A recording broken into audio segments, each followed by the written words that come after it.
You've survived my little break. Thank you for listening, downloading, and supporting the Black Man with a Gun Show. Hi, I'm Ken Blanchard, and welcome back to the episode which started in 2007. Yeah, this podcast is that old. This week I'm talking about the Second Amendment rally that happened at the U.S. Capitol in Washington, D.C. You're going to get a chance to hear from Craig Deluz. You're going to hear from Dave Smith, also known as the Parkinsons shooter, and longtime activist instructor Rick Ector, along with a little private note if you stick around to the end. Do you have your copy of the book that I wrote, Black Man with a Gun Reloaded? You can get yours today by going to book.blackmanwithagun.com.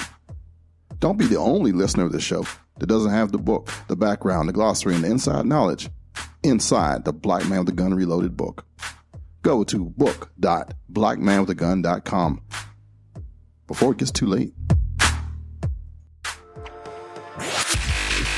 Blackmanwithagun.com, Ken Blanchard's pro-gun podcast.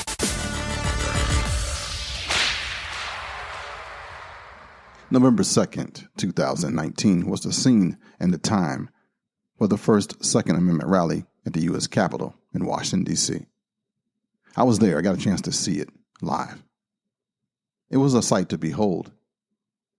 Around noon, about 1,000 people showed up to hear people like Gabby Franco, Cheryl Todd, Matt Lasourier, Maj Touré, Rob Pincus, Jeff Knox, Anthony Calandro, Eric Blanford, also known as Iraq Veteran 8888, Craig Deluz, Diana Mueller, Jonathan Patton, Mike Sedini, Chris Chang, Joshua Prince, Eric Pratt, Kevin Dixie, Amy Dillon, Kerry Sloan, Cam Edwards, Tim Harmson, Todd Fossey, Edgar Antilio, Tim Knight, and Anthony Garcia.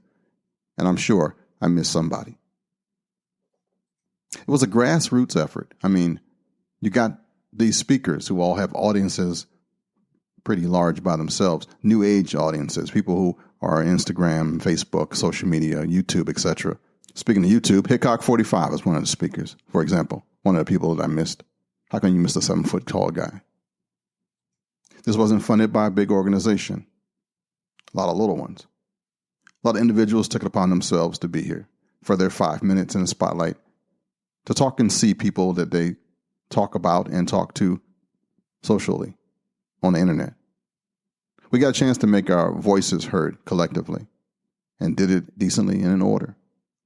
I did a couple of interviews, one with the French press, did one with another social media person locally I didn't recognize, but I can tell it was an African-American publication. And then there was also somebody else that I mumbled and stuttered all over my words, but I got better as time got on. It was as diverse a crowd as I've ever seen. And at the same time, there was a parade and a celebration going on for the Washington Nationals baseball team just about 500 yards away. The two never met. We had about one or two anti-rights people that actually spit upon a security officer when they escorted him away.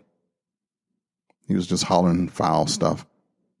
And it just looked bad for the other side when you have that kind of representation of not being civil, not being mature, being just ignorant.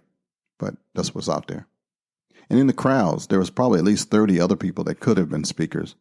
People like Argo J, people like Trenchwork, people who are local advocates and activists, people who have been Second Amendment people online.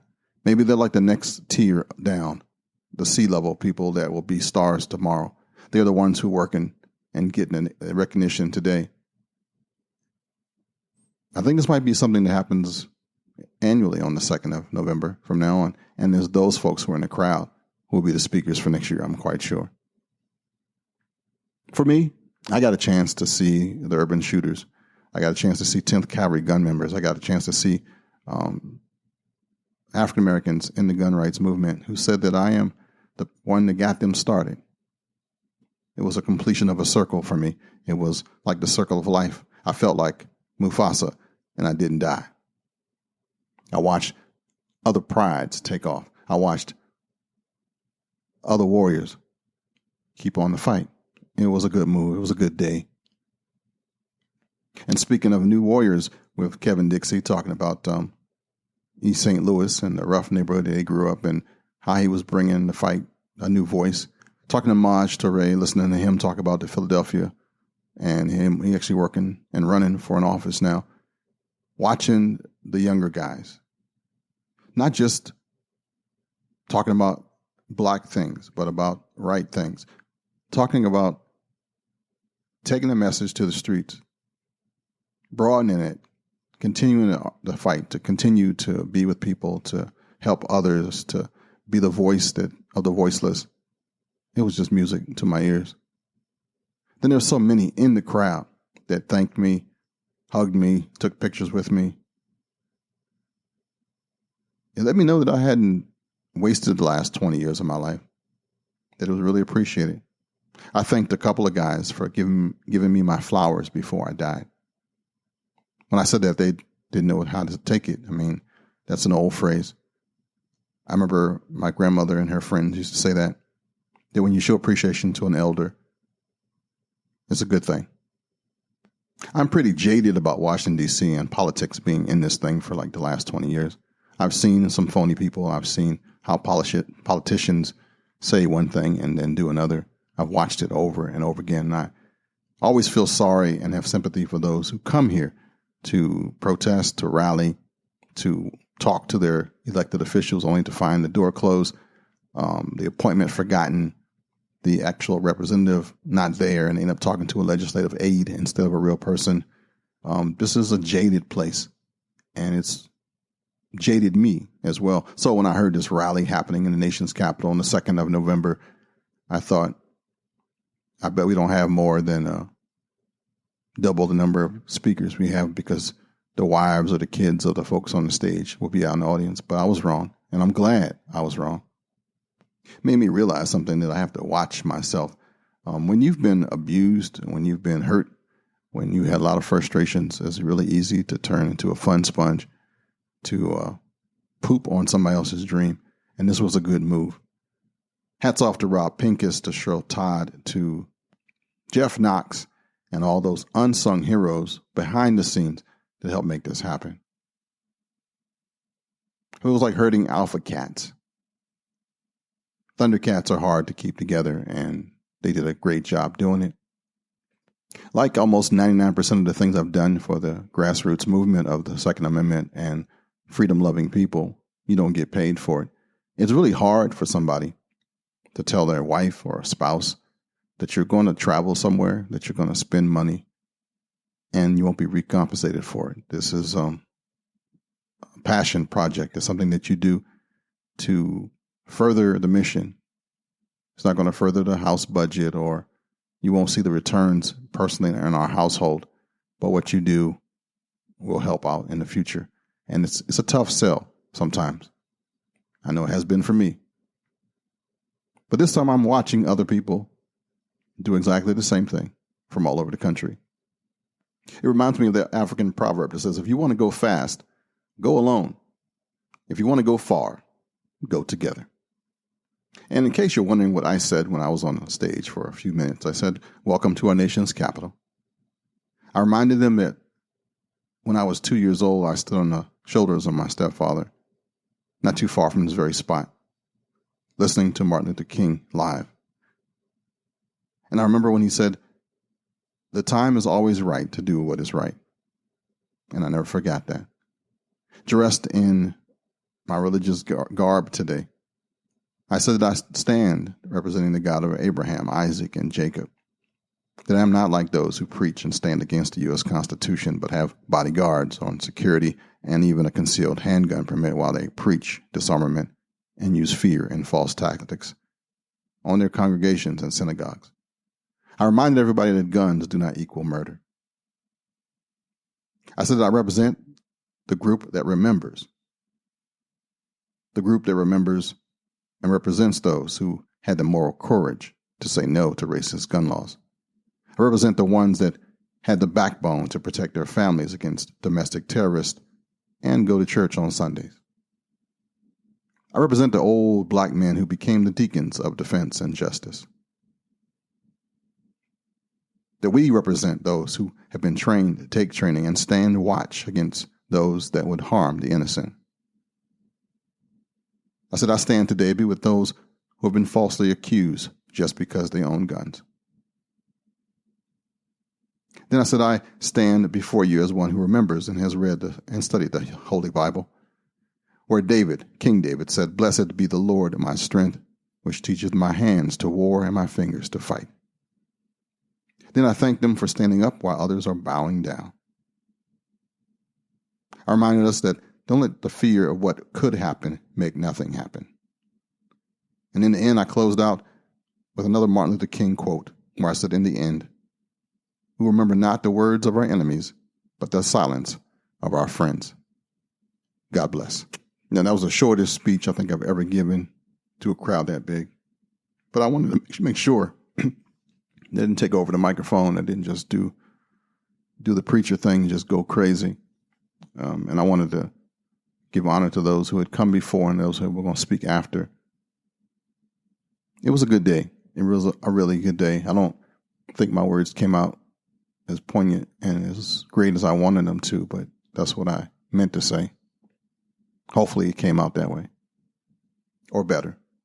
You know, for me, it was an honor and a pleasure to represent God on the U.S. Capitol West grounds. I'm hoping that gets put in my ledger for later. Not as a good deed or good works, but that I'm trying to rep God as he called me to do so. And I want to give a shout out to a whole bunch of people that I met and re-met that I haven't seen in a long time. Thank you for your encouragement. Thank you for your words of wisdom. Thank you for the hugs. And it was good to see you too. For example, I want to give a shout out to Mr. Watkins and all those brothers and sisters of the Urban Sharpshooters group here in the nation's capital, to Mark Anderson, to brothers and sisters of the 10th Cavalry Gun Club that I got a chance to see. Folks don't know I started that in 1992. It was the first African-American gun club in the U.S. We had chapters in New Jersey, Chicago, Baltimore, and Washington, D.C. The New Jersey chapter became ginormous, but the Baltimore chapter became Maryland 10th Cavalry, which still exists today. One of the voices that I met, I had never talked to before. His name is Dave Smith. Some people call him Shaky Dave. It's a competitive shooter who actually has Parkinsons Disease, believe it or not, and uses shooting to cope and to increase his dopamine levels, he told me. But before I spoil it all, here's our conversation. I'm going to make you the star of the show here. I got a guy that is amazing. And in case you don't know, tell me your story, brother. Parkinsons shooter on Instagram, Shaky Dave. By a lot of people call me that. I have Parkinson's, and basically I shoot competitions and do gun therapy just to relieve the shakes. So raise my dopamine levels, and everything goes away. Parkinson's goes away when I'm shooting a gun. Obviously, when I'm not holding a gun, it's a little bit unstable. So. But Dave, you're a walking miracle, man. I mean, you're an inspiration. I mean, people don't know. It's the good of guns, you know, they cure as well as do other things. So yeah. But I use them to cure myself. So I'm a fan. We're backwards in the sun, but I got Dave with me, and man, it's just a pleasure to be here with you. I appreciate you. Good times. Yeah, man. 2A all the way. All right. That's right. Thanks, man. And here's the famous Craig Deluz from the West Coast. I'm actually at the steps of the western side of the Capitol, Washington, D.C., with my good friend from the West Coast. Craig, welcome, man, to the show. Hey, man, it's a pleasure to be here with you. Now, what we got going on today? Well, we're here for the 2A Rights Rally. here in Washington, D.C. We're on the West Capitol lawn. As you can see, there's a building right there behind us. Folks are just now getting together. They're just now gathering, and I think it's going to be a fun day. Absolutely, man. Tell me about your show and what you do. All right. I work with a group called the Firearms Policy Coalition. We are a Second Amendment civil rights advocacy group. We have lobbying efforts in California, Oregon, Washington, Nevada, as well as Washington, D.C. I specifically lobby in California, Nevada, and D.C. I also host for them a program called Morning Coffee with Craig. It's on every weekday morning at about 9 a.m. And we talk about Second Amendment rights, Second Amendment issues, what's going on all across the country. You can find it on YouTube and Facebook. Man, welcome to the city, and thanks for being here. Pleasure to be here. Thanks for having me. Is the cost of ammo bringing you down? Are you ready to have fun with your firearm again?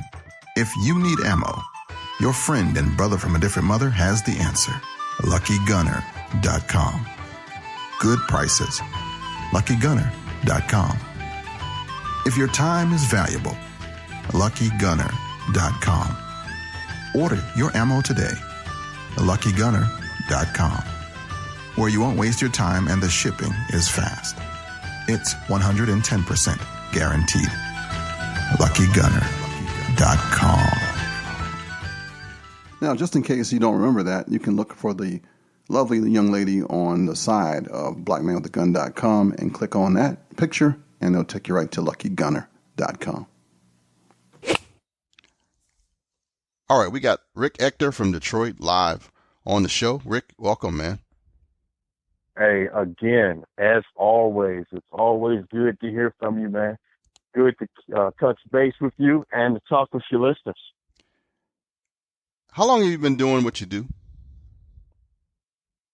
Man, you know what?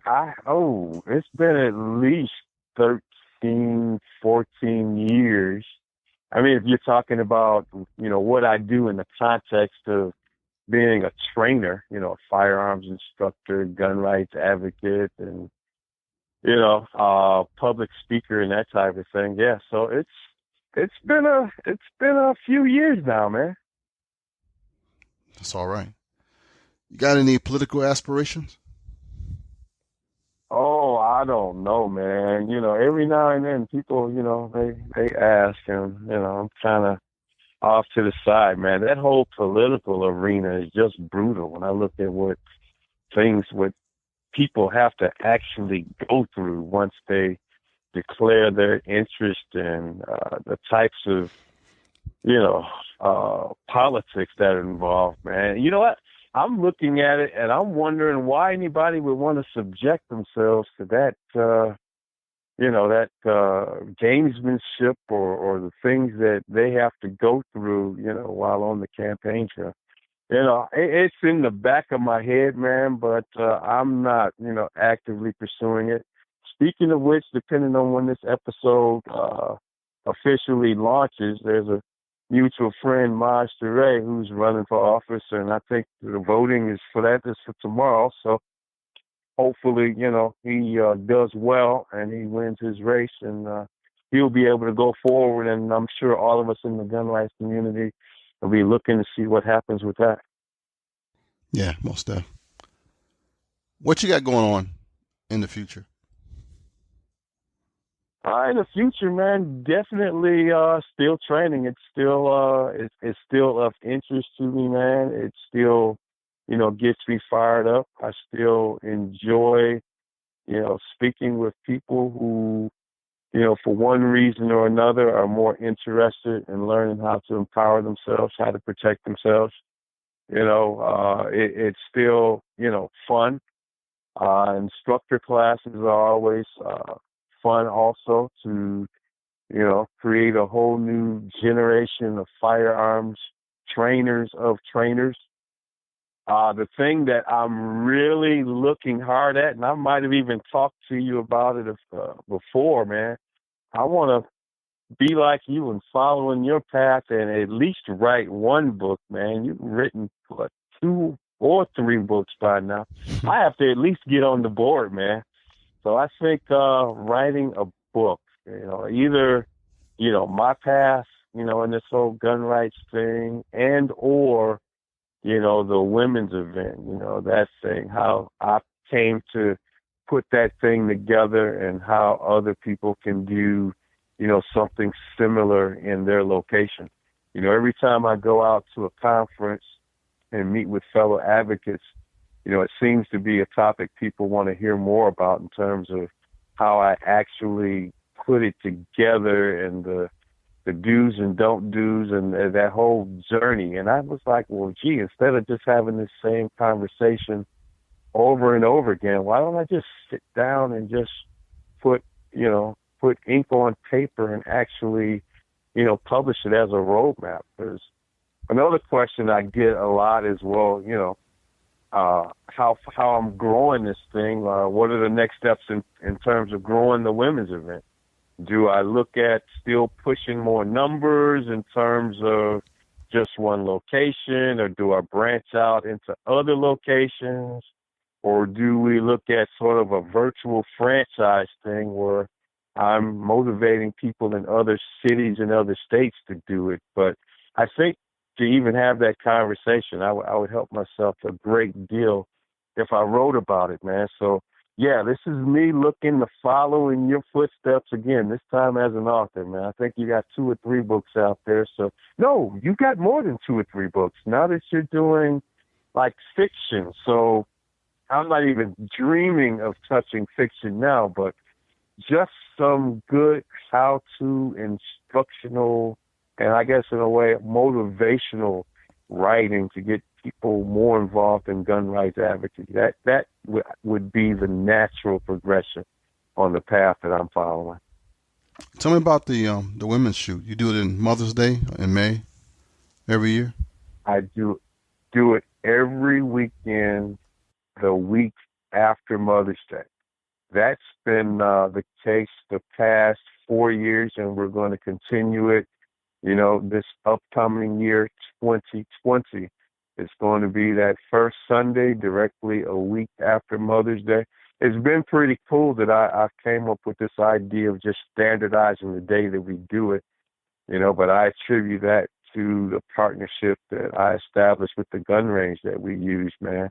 We came up with the strategy that we would use like their lowest weekend in terms of patronization of the range, and they always came up with Mother's Day, but then a few of their workers, they were like, man, can we do it like some other week other than Mother's Day? Because I'd really like to see my mom or spend time with my wife and our kids. And I said, okay, the week after Mother's Day. And that Sunday, it's been holding firm for 4 consecutive years, and this will be the 5th year that we've done it at this particular range, and it'll be the 9th year overall, man. So great event.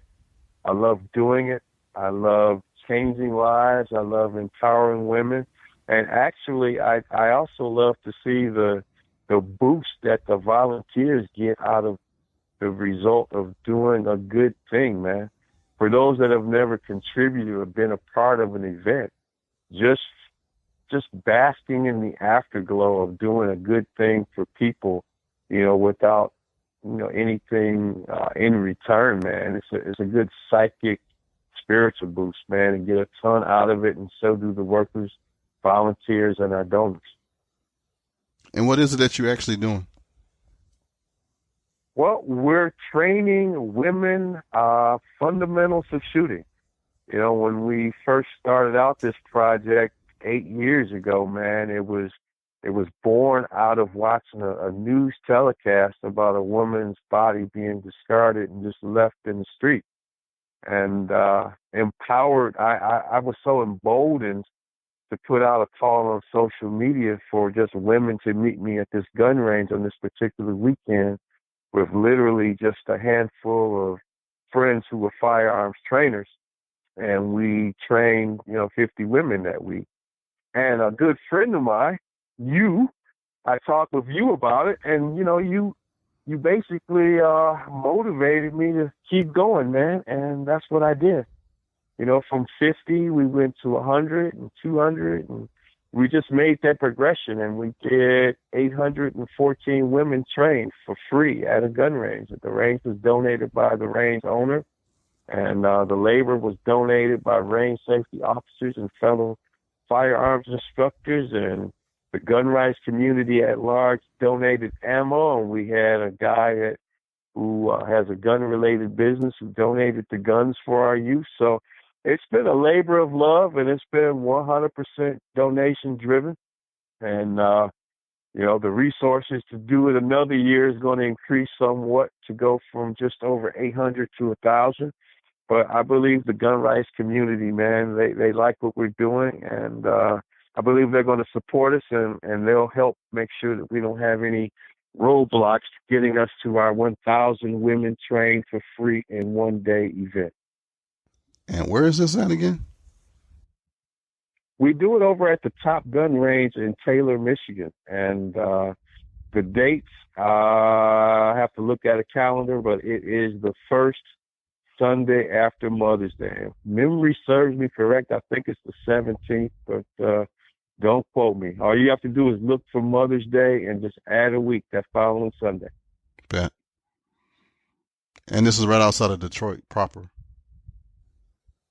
Yeah, it's right outside of Detroit. The thing is that we still have some pesky gun control laws on the books, man.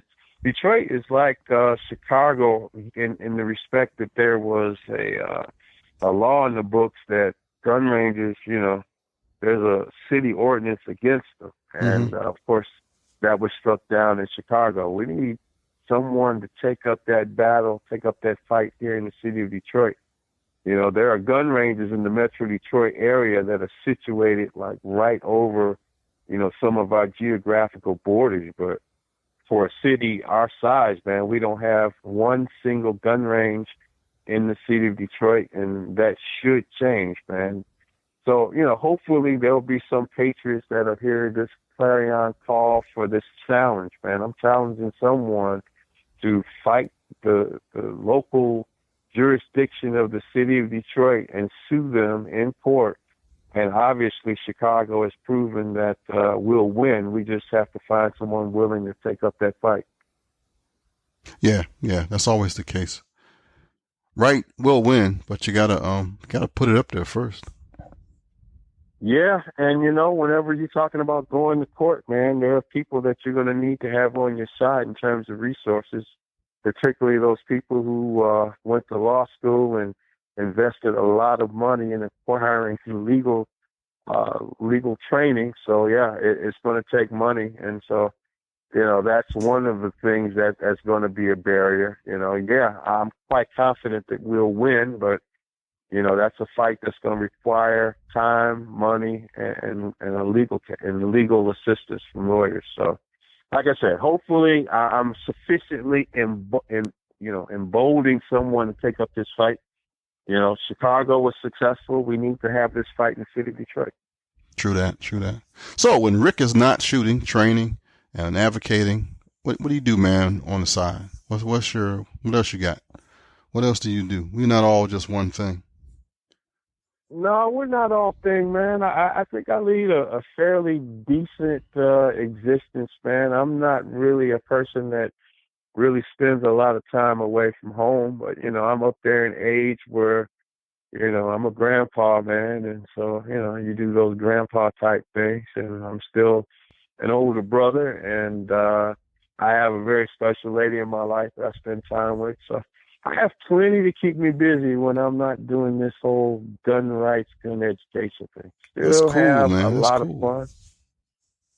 So I'm old enough to be very experienced, but I'm still young enough to have some fun too. So it's good being me. Oh, good stuff right there, man. So you self-made millionaire, or are you still working? I'm still working on that first million, man. I tell you. And if I had $1 billion, I'm telling you, like just sitting in the bank accruing interest, I still couldn't think of a better way to spend my time than helping other people and empowering other people. That's one of the things about doing something that you love. I truly enjoy and love what I'm doing. I just haven't made my first million yet. but I'm still figuring out a way on how to do that. And God willing, I will be successful before I leave here. Good stuff, man. Hey, man, just recently you and my man, Mr. Weldon, got a chance to be on Tucker Carlson's show. How was that? Oh man, that was just a great experience. The platform and the the exposure. There was 2 back-to-back episodes on consecutive weeknights. Last Tuesday and last Wednesday. Each segment was like 3 minutes long, but they were very well done, well edited. Gave a lot of input. On the 2 separate episodes. They featured, 2 of my students. One was a woman who defended herself and was injured in the process. And of course, the second episode featured Marcus Weldon. He wrote a book about his experiences, the Santa shooter. I got an opportunity to see how, a broadcast like that is put together, man. And they went to multiple sites and we talked for an extended period of time, maybe an hour and a half, 2 hours. And I know we talked a lot about guns. I have no idea exactly what was going to be in it until they actually edited it down. But I thought they did a really good job. And also there was some input into the project from our local police chief, James Craig. He did an awesome job. And it was just a lot of input from a lot of people. And the 2 subjects, 2 students of mine, they shared their story before a national audience. And we got the word out, man. That Detroit is a shall-issue city and a shall-issue state. And hopefully it will embolden people who don't live in environments such as we do, man, to at least be sympathetic and explore the opportunity of becoming a shall issue in their home jurisdiction. So it's just been a great project, man. It was great exposure. It was a great opportunity, and it was a lot of fun. I enjoyed doing it. Let me tell you, if anybody else wants to come to the city of Detroit and talk with us and talk about self-defense, the door's open. Just reach out to us, and we'll talk. I've never seen a pro-gun police chief. I mean, that was like a first, man. Well, it's really interesting how that whole, thing played out. At the time, the city of Detroit went into a bankruptcy. And so our then leadership, elected leadership, was removed from office, man. And so we had a guy who was over the bankruptcy. He actually went out and found Chief James Craig and hired him.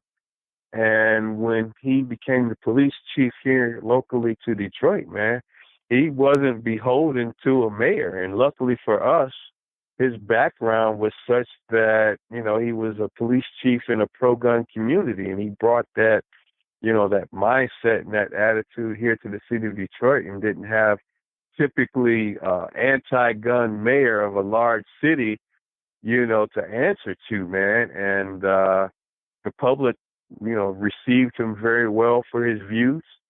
And I guess when we did get a mayor, installed, he typically in the past has voiced anti-gun views, but he still retained and kept Chief Craig, and he became very popular here in the city of Detroit. And he's still on the job, and we're glad to have him for as long as we can.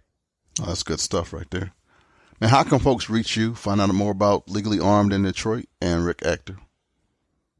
You can definitely reach me at my blog, legallyarmedindetroit.com. My flagship website is at detroitccw.com.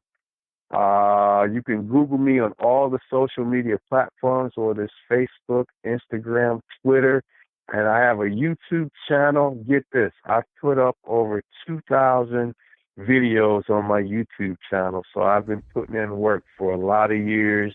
And if anybody wants to give me a call, my number, yes, I'm publicly putting it out there, 313-733-7404. Nice. Well, thanks, man. Thanks again for being The Rock, for being my steady guy forever and a day, a good friend of mine, somebody that I never have to hesitate to think about. You're always there. Thank you for being that.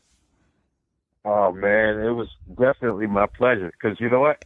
I still, make people laugh on the verge of tears when I tell them how I met you, how I heard about your podcast, and how I knew you were going to be at the Gun Rights Policy Conference in Fort Mitchell, Kentucky, and how I followed you around the conference like a lost puppy. But you know what? It's been a great journey, man, and I appreciate your friendship for not continuing to think that I was some weirdo or something following you around asking you a million questions. But man, I tell you, it's been great, man. And I want to thank you, man, for being my friend and for being there for all these years that we've known each other. Thanks, brother. I really appreciate that. All right, y'all. This was Rick Ector, and you will hear from him again here on the Black Man with a Gun Show podcast. Thanks, man. Thank you.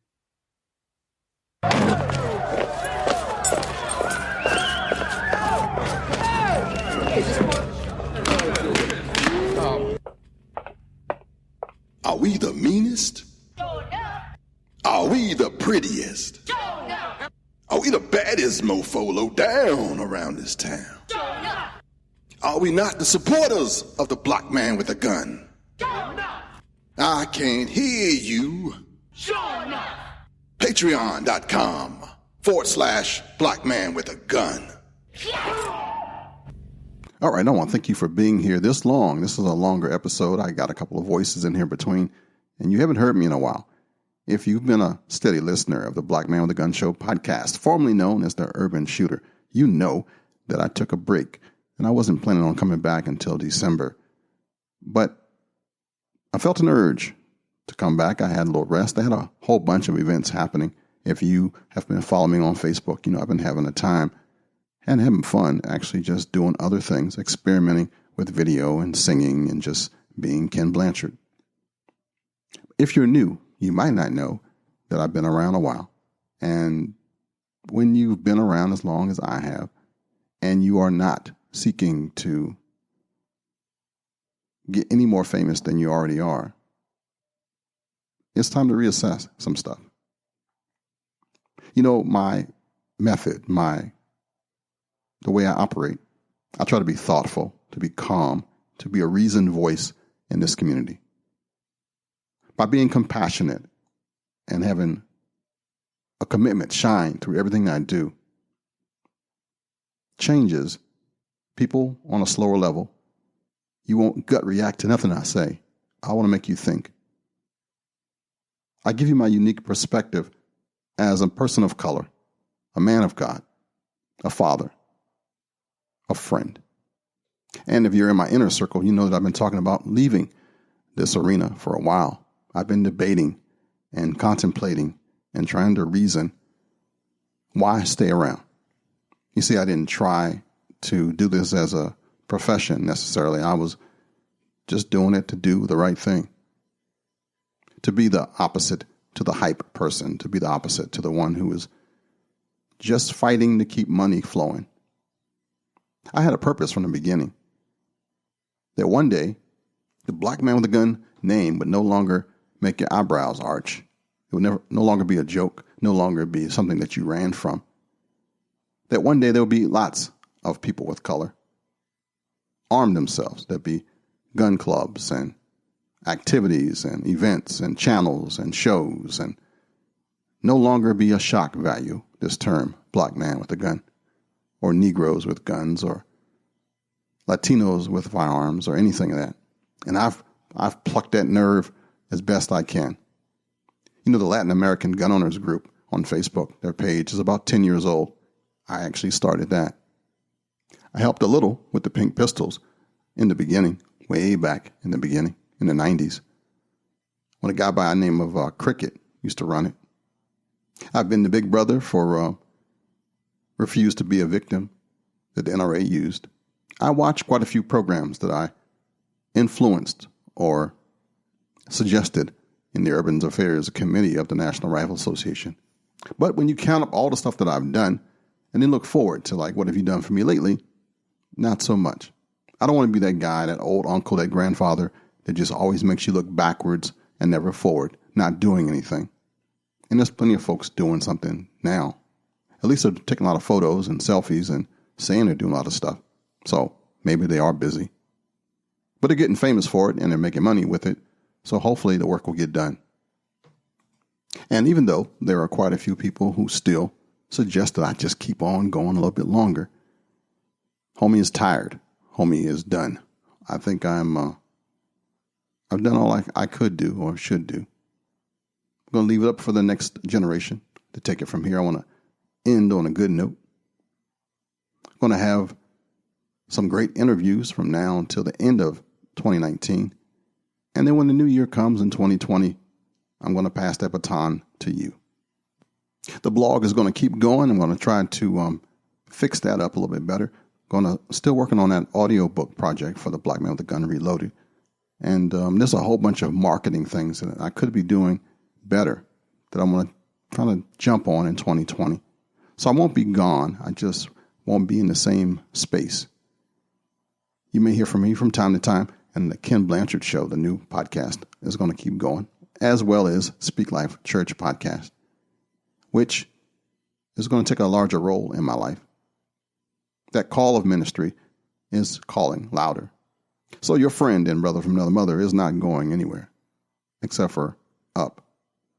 Elevating my message, elevating my purpose, and watching, waiting, hoping that all those who are out there step up to the plate and do what they say they're doing and not just take people's money and do sound bites and selfies. For all my fabulous friends, people like you who are giving money to support this podcast and my activities, I'm going to ask that you do it in the mind of just in the next 2 months to wrap it all up. If you could just increase the donations, kind of give a parting gift, help me pay for the redo of the website and some other stuff I want to cash out. I want to actually send all those on the, what's the name of that thing? The GoFundMe account, patches and books and everything I got in here. I'm going to try to make it so that if you donate, you get a gift back. Yeah, I want to go out in style. I want to go out happy. I want to go out on top. And just the same, if you just want to cut that thing off right now because you know that the end is near, I understand that too. But the app that I've been paying for, the development to keep it going, that you can find at blackmanwithagun.org, that's going to go away in 2020. So there's quite a few projects that I've been holding on, hanging on, paying on, and you've been helping me totally. But I want to release you from that burden just as much as you want to help me, because I just feel guilty for, I don't know, bumming and begging all the time. Don't want to be that guy. It's actually one of the mistakes that I made in this whole movement. I learned recently that there's an African proverb that says, if you want to go fast, go alone. If you want to go far, take a friend. Now, I should have took a friend a long time ago, but they weren't hard to find. There was no Google, no Facebook, no Instagram, no Yelp, no none of that stuff when I got started. And it was harder to reach people.